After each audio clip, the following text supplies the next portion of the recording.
Olá, meu nome é Lames Henrique e a minha dupla ficamos com botânicas, fase fisiológica e variedade da cultura da mandioca. Vou falar um pouco sobre botânica e fase fisiológica. Botânica. A classificação botânica o coloca na ordem Euphorbiaceae e na espécie Manibot esculenta cratzi. A mandioca produz sementes, mas não é obra produtora, pois cada planta de mandioca produz um volume e um número muito baixo de sementes, o que inviabiliza a sua produção. Fase fisiológica. O ciclo de desenvolvimento da mandioca se dá em 5 fases, sendo 4 ativas e um repouso. O ciclo é determinado pelas condições ambientais, variando de 12 a 18 meses. A primeira fase, que é a da brotação, tem em torno de 15 dias e deve ocorrer no início do período chuvoso. Depois dos 15 dias, ela chega à segunda fase, que é o desenvolvimento da raiz. Depois do desenvolvimento e crescimento das raízes, a planta vai para a terceira fase. A planta irá direcionar todo o seu desenvolvimento para a parte aérea, com tempo de desenvolvimento de 45 a 60 dias. Tendo as raízes e a parte aérea bem desenvolvida, a planta passa para a fase 4, que é quando as raízes ficulentas passam a ter seu aumento em diâmetro, acumulando amido em torno das raízes fasciculadas. Entrando em mais detalhes, a primeira fase é a brotação. Ocorre 7 dias após o plantio das manivas, surgem as primeiras raízes fibrosas nas extremidades da maniva, próximo das gemas. As raízes no início da brotação atingem 8 centímetros e logo após 10 a 12 dias começam a surgir as primeiras folhas. Fase 2. Formação do sistema radicular. Todo o metabolismo da planta é direcionado a essa estrutura, que pode atingir 50 centímetros de profundidade e 90 centímetros de raio em torno da planta. Fase 3. Desenvolvimento da parte aérea. Ela pode durar até 90 dias, em que vão se formar novos ramos e enfolhamento. 12 dias após a emergência, as folhas atingem o máximo de desenvolvimento, podendo até engrossar as raízes fibrosas e acúmulo de amido. Fase 4. Engossamento das raízes de reserva.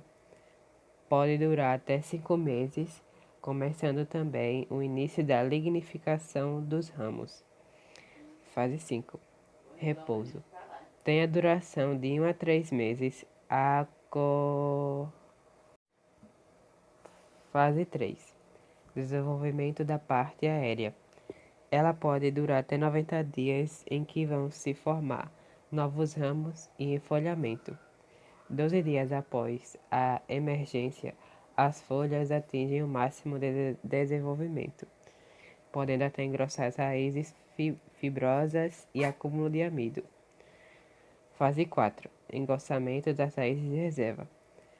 Pode durar até 5 meses, começando também o início da lignificação dos ramos. E por último, temos a fase 5, que é a fase do repouso. Tem a duração de 1 a 3 meses, ocorrendo a queda natural das folhas, evitando a perda de água. Boa tarde, eu me chamo Gabriela Silva de Araújo e eu vou falar sobre as variedades de mandiocas. A cultura da mandioca apresenta ampla variabilidade genética, representada pelo grande número de variedades disponíveis em todo o país.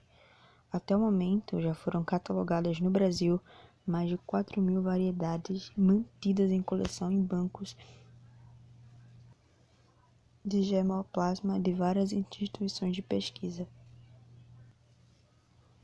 Aqui no Brasil existem algumas principais variedades de mandiocas que são cultivadas.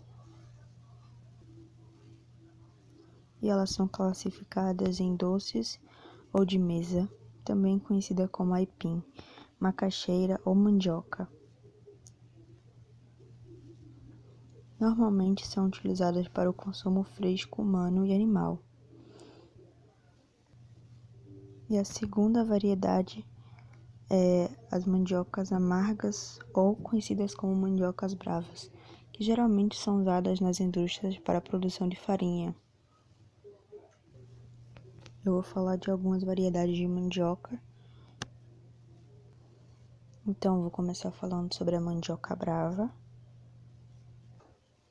Então, a mandioca brava, como você pode ver, ela aparenta ser muito parecida com a mandioca comum, mas ela não pode ser consumida frita ou cozida devido à alta quantidade de dioxina presente nela. Em observação importante, um ponto interessante e importante também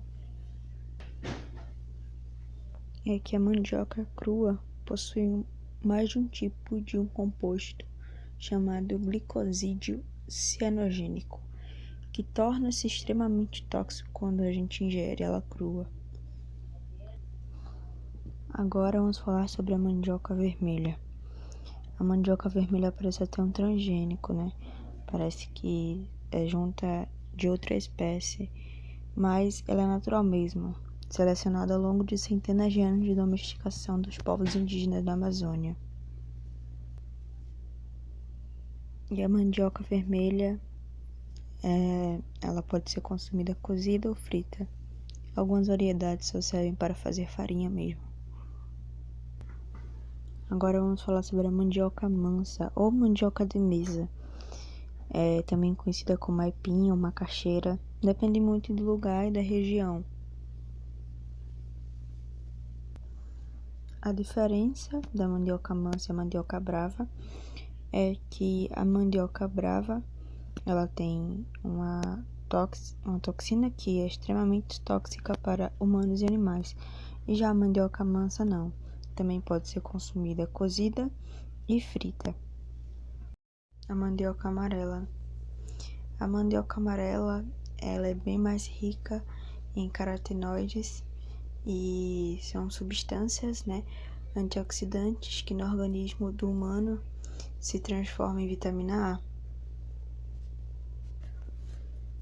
E a mandioca amarela, ela por ser rica em potássio e também ter fibras, é um alimento benéfico para o coração.